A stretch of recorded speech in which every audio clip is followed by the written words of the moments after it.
Welcome to the Capital News. I am your host, Alex Kreitis. Today is June 12th, 2019. Thank you so much for joining me. A couple topics we're going to discuss today are the trade tactics. What's going on here? Is there a method to the madness, or is this just madness?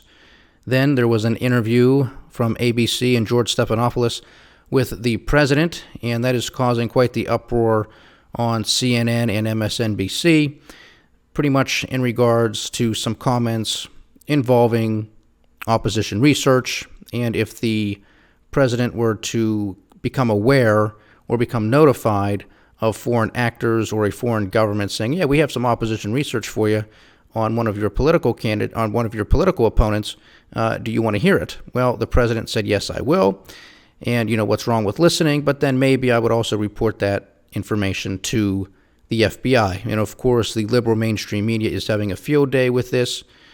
However, they just seemingly forget, very conveniently, that Hillary Clinton and the DNC reached out to opposition research firm who contracted Christopher Steele to gather information from a foreign country. That foreign country being Russia. I don't know if they have convenient political amnesia or if it was not a problem when Hillary Clinton did it. President Trump didn't even do it. This was a question. Now we're going to get to this in a little bit, but the hysteria is so hypocritical, it's not even funny. Now, it doesn't make it right, but we're going to get to this in a little bit. But before we kickstart that conversation, the U.S. budget deficit for the month of May is larger than expected. There's that word again, expected. So this is unexpected. Remember our drinking game? Anytime I say the word unexpected, you got to take a shot. I mean, you're going to be drunk here in about 2 seconds. So I don't know who's writing these articles or these headlines when it comes to being unexpected from these types of reports. I'm going to do a bigger conversation on this on today's economic podcast, but I just wanted to highlight this because we talk about the national debt and the deficit here all the time because we have to, because these are the structural issues that are facing this country that are not going away anytime soon. We don't have Democrats talking about it. We don't have this president talking about it. We don't have the Republicans talking about it. There is zero leadership on this whatsoever. And then, most of the time, if and when we actually do hear an idea coming from the Democrats or even from the Republicans, it's not a very good idea. It doesn't strike at the root of the problem. It doesn't even come close. It's a Band-Aid on a bullet wound. Nobody wants to do the necessary heavy lifting that is going to be needed to structurally reform our system, because these politicians are simply that. They're politicians. They are not statesmen. They are not leaders. They are playing politics with everybody's lives. They are playing politics with business. They are playing politics with society. They are playing politics with economics. They are playing politics across the board, the entire spectrum. We can talk about border walls. We can talk about immigration reform. We can talk about the opioid crisis. We can talk about how this president may or may not be fit to be the president of the United States. If you don't like him, don't vote for him. Vote for somebody else. That's our system. But we have structural issues. They are not being addressed. This is one of them. We're not surprised here. This is not unexpected to us here at the Capital News that the budget deficit was larger than expected, quote unquote, expected. What did they think it was going to be? Did they think it was going to be in surplus? I mean, maybe they did, because you have a president who comes out all the time and says, we're just bringing in billions and billions of dollars from all of this economic growth, and we're bringing in billions and billions of dollars from the Chinese because they're just writing us checks hand over fist because we have tariffs on their goods. Of course, that's not true. But nevertheless, that's the narrative that is spun out there by this president and his administration. So, despite the fact that we are told by this president and his administration that we are winning across the board and that we are bringing in so much money, well, then how do we have these types of deficits? Because we're talking about an increase of over 40% year over year for the month of May. Over 40% year over year for the month of May when it comes to the budget deficit. Now, you have to also understand that the fiscal year for the government, for the federal government, ends at the end of September. So we have the rest of June, we have July, we have August, and all of September. So let's call that 3.5 months, okay? as it currently stands right now, we are north of $700 billion in our national deficit for fiscal year 2019, okay, as we're going along right now. What does this mean? Well, with 3.5 months left to go, we're probably going to hit the $1 trillion mark. Now, that's no surprise to us here either, because we have been stating here for months that we are going to see trillion-dollar deficits as far as the eye can see. This is even acknowledged by the Trump administration within their 2020 budget that they put together, which again is a $4.75 trillion monstrosity, which still has not been passed or even really argued before Congress.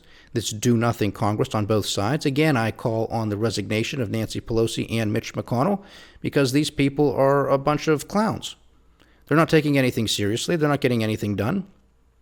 And unfortunately, the president isn't helping matters much either, because if Nancy Pelosi makes a comment against the president, well, the president has to get right down in the muck with her and make a statement right back. So what gets done in the interim? Absolutely nothing. That's the problem. Yet, does that stop the national debt from getting bigger? No, it doesn't. In fact, it's just going to make it worse, because it's not being addressed.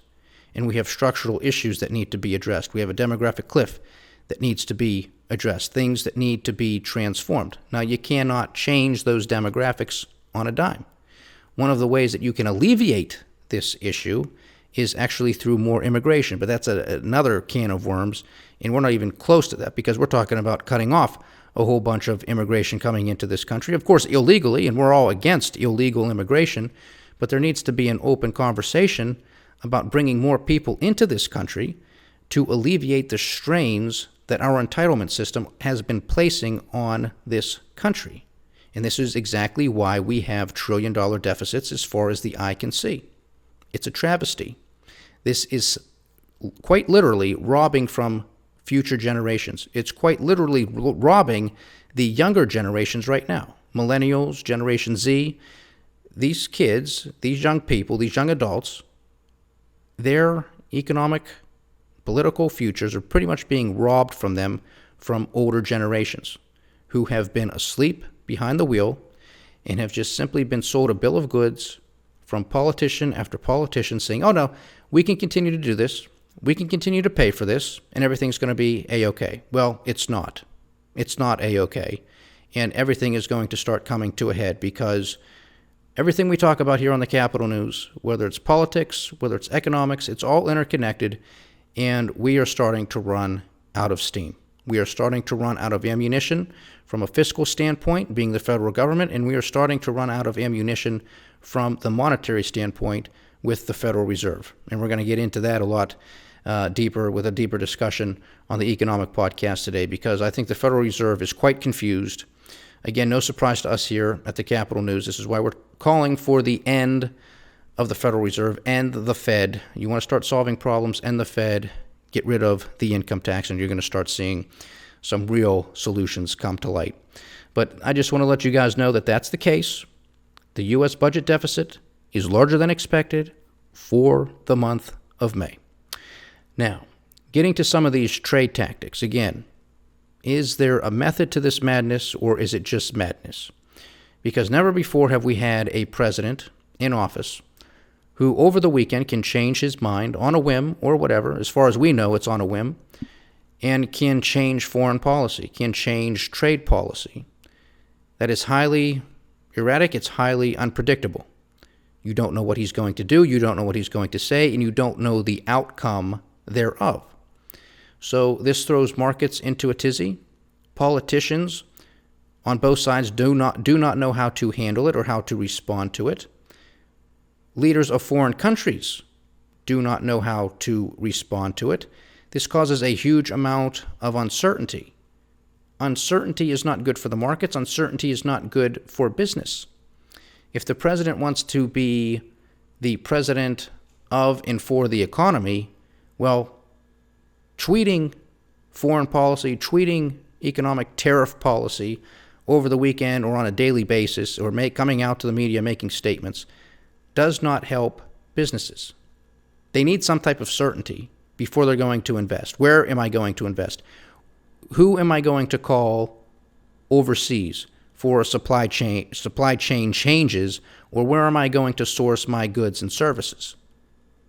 If the president is simply going to say, well, because you don't know who he's going to attack next, because I guess it was no surprise that he wanted to go after Mexico because of the border situation. Okay? It was a surprise in the sense that we weren't really expecting it, but if you think about it, okay, this is something that the president, he is the tariff man. He likes the tariffs. He likes to think that they are a boon for the economy, that they actually support economic growth, and that it's good for the United States of America. Okay, we can have that argument, but nevertheless, that's what he believes on a lot of instances, or at least that's what he says. Now, he talks out of both sides of his mouth, as do other politicians. I'm not simply picking on this president. This is what they all do. I was hoping that this president was going to be different in that regard and several other areas, but unfortunately, that has not been the case. But nevertheless, he attacked Mexico, brought Mexico to the table, seemingly, and now he has a quote-unquote secret deal with the Mexicans. He pulled out that piece of paper. Of course, it was folded up out of his suit jacket the other day and saying, well, look, I have a secret deal here. It's a piece of paper. Look, here it is. You can hear it. You know, that's it. What's it say? Well, I'm not going to tell you because it's a secret. Well, is Mexico going to hold up to the end of the deal? I'm not going to tell you. It's a secret. I'm going to let the Mexicans tell you what's in it. I can't make this up. This is what the president did. So this is unfortunate as far as I'm concerned, but some people they might find this comical. They might enjoy it. Whatever. Okay, so he attacks Mexico. Then the tariffs are indefinitely suspended. Okay, markets are alleviated, everybody's happy. Now he's back at it again already saying, look, if Mexico does not listen, it's going to be phase 2, and that's going to be even worse. Now, I don't necessarily like these tactics, but if you go down that road of using tariffs as a stick to get something done, well then he has to do what he just said. I'm not surprised by that. If you're going to threaten to break somebody's legs and they cross that red line, well, you know what? You're going to have to break their legs. So he's simply calling them out. He's saying, look, I indefinitely suspended them because you came to the table and evidently they struck this secret deal, even though the Mexicans are saying, well, there is no secret deal. We're going to put troops down on our southern border and we're going to do what we can do to stop the influx of illegal immigration into Mexico and therefore into the United States of America. And then they're going to work on some other issues. But they're even saying there's no secret deal. It is what it was, and that's it, and we're going to move forward.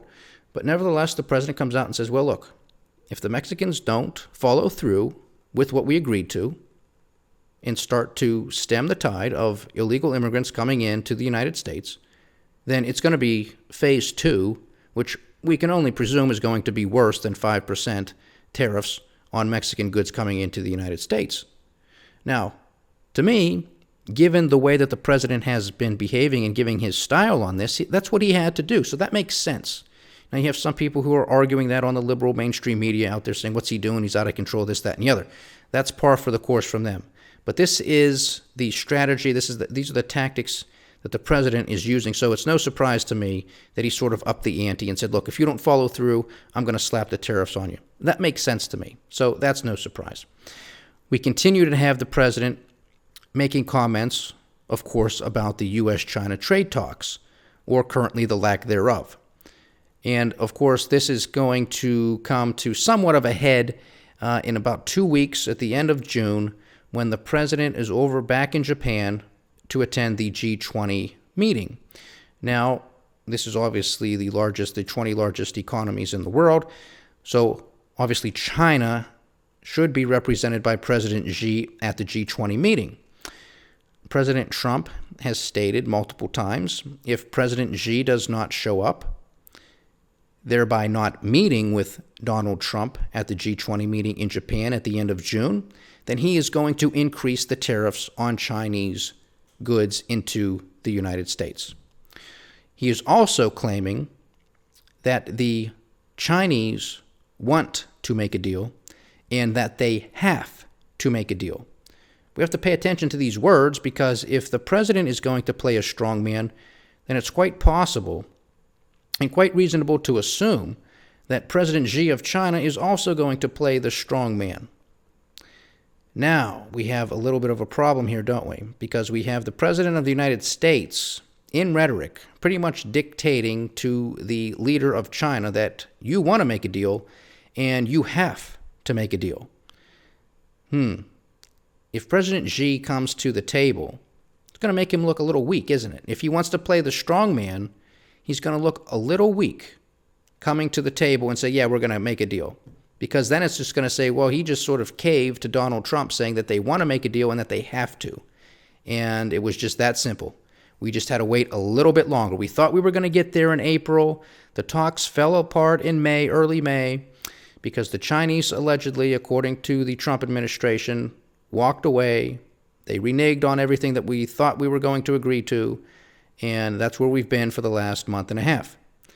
Now, of course, the president is out saying, no, it's me, personally. It's me, personally, Donald J. Trump, who is responsible for holding up these trade talks.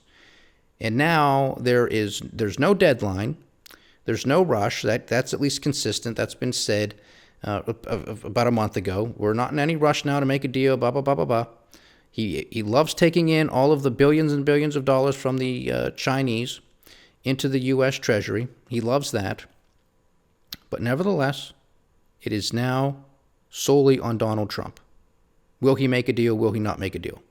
Now, of course, he's positioned himself through many, many statements over the past months where, you know what?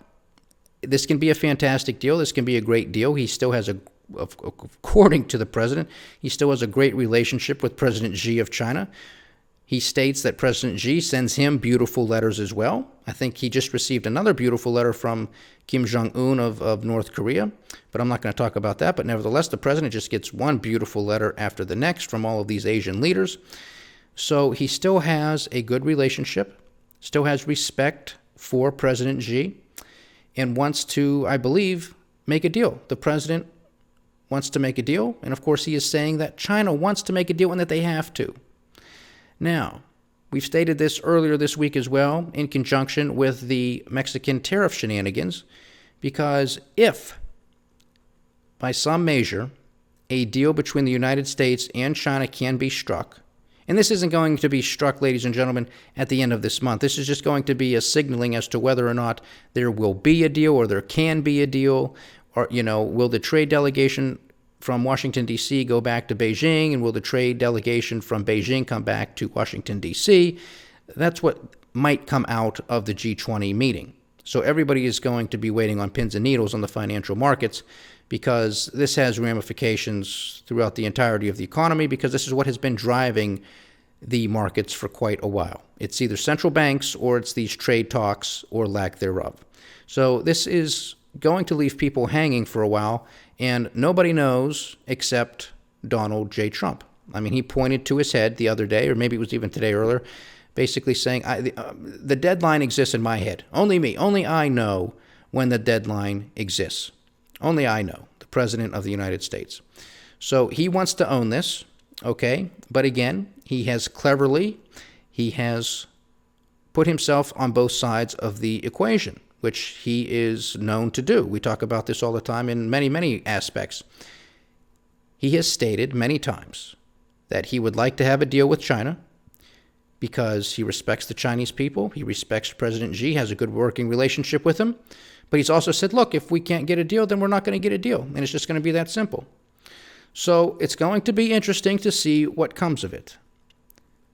I think both economies, the U.S. economy and the Chinese economy, if no deal is made, I don't necessarily know I don't know how it could be fantastic. I really don't. I think this is more of a cover story because we have a slowing global economy. But the economies of the United States and China both will deteriorate further than what they already are. You just have to look at the data points. You just have to connect the dots. Both economies are slowing down. They're not the only economies that are slowing down. It's a global economic slowdown. Japan, Australia, Canada, the Eurozone, everywhere, okay? This is what's taking place. Now, of course, there are some countries here and there that are outperforming and doing better than expected, yada, yada, yada, but these are not going to move the dial. especially when you're talking about the two largest economies in the world, the United States of America and China, okay? So we have to pay attention to this because it's going to move markets, and it's going to have huge political ramifications because you have the strongman argument from the United States, and that is what the president is now taking because he slapped additional tariffs on Chinese goods. The Chinese retaliated in kind, so now you know that President Xi wants to play the strong man. He's virtually the king of China until the day he dies, unless there's some sort of wild card that takes place. There's some sort of revolution or some sort of uprising or whatever have you over in China. So President Xi is going to be there for a very long time. That's not the case with President Trump. That's not how our system works. It's two completely different systems. So will China play the long game? Will they look not 1 year down the road, but 10 years down the road or a century down the road? And if that's the case, well, then they may just not care what President Trump has to say because they may very well believe, the Chinese very well may believe, that they can continue to print money, that they can continue to perhaps cut taxes or do various things to quote-unquote stimulate their economy and can cushion any types of tariffs that may or may not be inflicted on further goods. It's a serious question.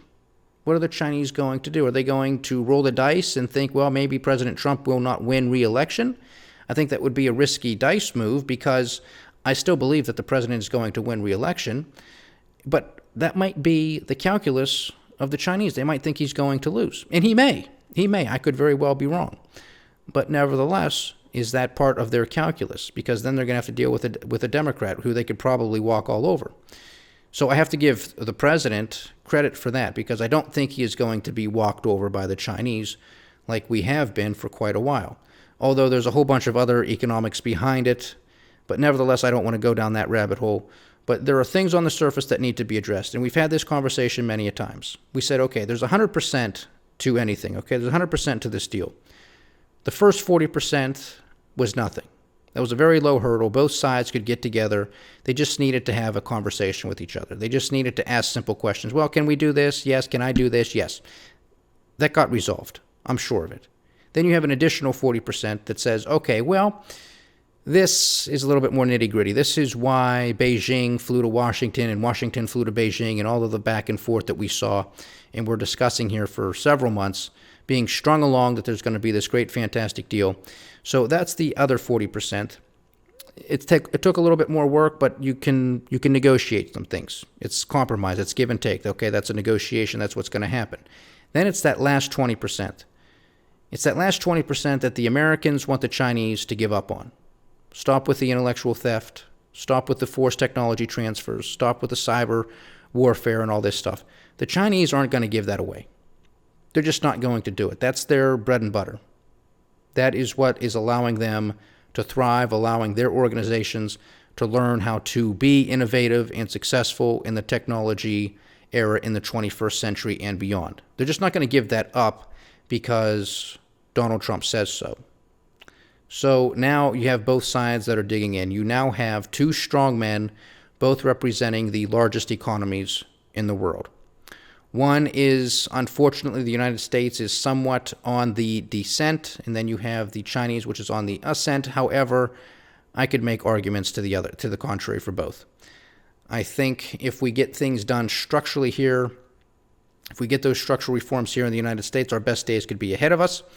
However, none of that is being discussed, unfortunately, and I think we're really dealing with a paper tiger in China. I think that economy is just completely over-levered. It is complete smoke and mirrors, and it is going to come tumbling down. And with it, it's going to bring a lot of the world with it. And there's just nothing you can do about it. I mean, they just have been living on borrowed time for a very, very long time. And the day of reckoning will come. The piper always gets paid. It's just a matter of when. So we got to be aware for that.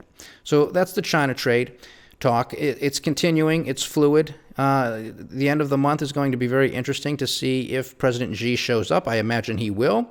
Why wouldn't he show up? I mean, it's across the pond. It's just there. It's China to Japan. It's right there. Not that far of a journey for him.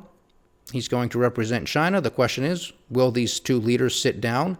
Will it be constructive? And will something come of it at the end of the day? Now, lastly, before I let you guys go, the president is now also pretty much threatening another quote-unquote ally in Germany because the Germans are taking into consideration building some pipelines or allowing Russian pipelines and Russian gas to come in to Germany. The president does not like this, so now he's talking about sanctions on Germany or this, that, or the other. It's just a matter of time before it becomes tariffs. So, I mean, you cannot make this stuff up. I don't know what business we have as the United States telling another country, here Germany, what to do. If that's what the German people and the German leaders think is best for Germany, well, that's their business. That's their business. I understand we still live in this Cold War, that we're always looking for a boogeyman, and it has to be the United States versus Russia. But, I mean, this is getting old. I mean, we have no business telling the Germans what to do. We just don't. We don't have the right to tell the Canadians what to do. We don't have the right to tell anybody else what to do. We have enough problems here at home that need to be addressed. Why we're telling everybody else what they can and cannot do is beyond me. But for some reason, that's what we think we are here in the United States. We think we're the policemen of the world. We're not. We can't afford it, and we don't do a very good job of it, by the way. We don't. $1 trillion of debt, a whole bunch of people dead, Americans and foreigners. Makes no difference. A whole bunch of refugees, people moved, displaced from their countries, lives destroyed. I mean, that's not a good track record. That's not a good track record. And it's done in our names, which I don't appreciate. Maybe you do, and that's fine, but I don't appreciate it. I don't appreciate my hard-earned tax dollars being put to work to displace people, to have people killed, to go to war, and to dictate to other countries what they can or cannot do. That's not what we're here for. I talk about Brexit all the time here, saying, look, I'm against the European Union because it takes away the sovereignty of all of these nation states. That's why I'm for Brexit. That's why I want the British people to reclaim their sovereignty and to chart their own course. I don't want the United States to be the European Union of the world and telling everybody else what they can and cannot do. That's not the nature of the United States of America. So those are the things that we had to focus on. I'm going to have to bring up more on the opposition research stuff, but, you know, it's unbelievable how the liberal mainstream media just gets this convenient political amnesia. It's perfectly okay for the Hillary Clinton campaign and for the Democrats, the DNC, to contract with an opposition research firm who thereby contracts with Christopher Steele, a former British spy, at least that's what we're told, he was a former British spy, who has deep connections within the Kremlin, to get dirt on then-candidate Donald J. Trump. It's perfectly okay for that side to do it, but if the president answers a question honestly to George Stephanopoulos in the Oval Office, you know, if a foreign country had information on a political opponent, would I take it or would I look at it? Yeah, I'd look at it, and I would probably give that information to the FBI. Now, I think this is more just really being, what's the word I want to use? A little crazy, I guess, with the mainstream media overanalyzing, hyperanalyzing every word that the president says. I honestly think that the president would probably turn it over to the FBI. I hope he would. I hope he had learned his lesson over the last 22 months of an investigation into his campaign and into his administration, that in the event that you should receive information from a foreign government, that you would notify the FBI. I really hope that that's the case. I really and truly do, because if the president were to receive some sort of information from some sort of foreign company, country, entity, official, what have you, that he would report it to the FBI. Sure, he would probably look at it. I bet he would look at it, or somebody on his team would look at it and say, well, you know, is this viable? Is this something here or there? There's nothing wrong with opposition research in and of itself. That's politics. That's been done since day one. Nobody's surprised by that. If it comes from a foreign government, then I would really hope that anybody who would receive that information would turn it over to the authorities, because it's against the law to receive it. It truly is. So we got to pay attention to this stuff. The liberal mainstream media, some politicians, some Democrats are going bonkers over it.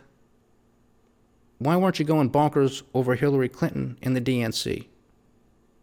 Basic questions require some simple answers. That's all it takes. Thank you so much for joining me, ladies and gentlemen. It's been a pleasure having you as always. Please like, share, subscribe, get the word out. Leave your comments. We do love hearing from you. This is the Capital News. I am Alex Koritis. Godspeed.